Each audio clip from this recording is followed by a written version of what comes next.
Good morning, everyone. This is PD once again on a Friday with another righteous run. Proverbs 18:10 says, "The name of the Lord is a strong tower. The righteous runs into it and is safe." I'm running 4 miles now. I'm walking 3 miles, and I'm talking to you for about 3 minutes.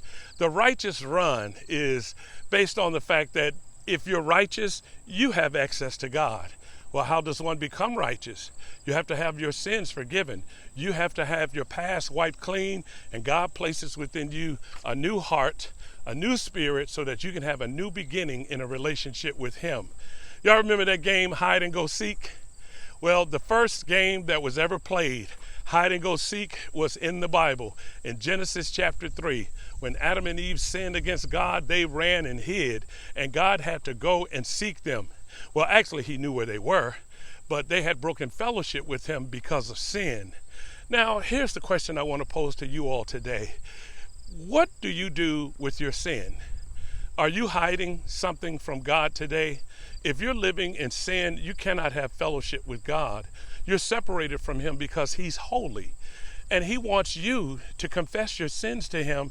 And that word confess means to say the same thing as, to agree with what God has called sin, sin, and then go to Him and find forgiveness. King David found that in Psalm 51 when he said, "Have mercy upon me, O God." And he asked Him for forgiveness for the sins that he had committed. And he was restored into a right relationship with God. There's a verse in Isaiah chapter 5, verse 20.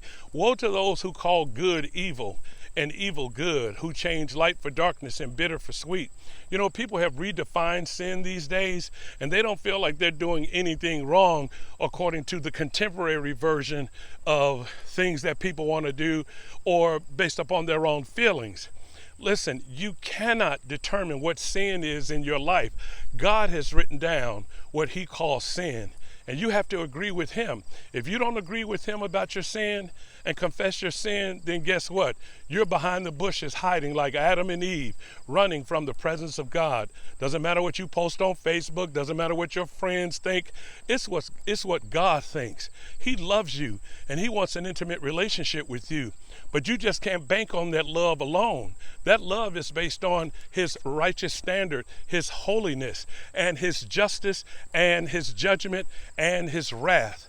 The only way to appease that wrath is to get right with God by giving your life over to Jesus Christ and letting Him forgive you for all your sins. So come out from among them bushes, stop playing hide and seek, and run to God's arms of love. God bless you.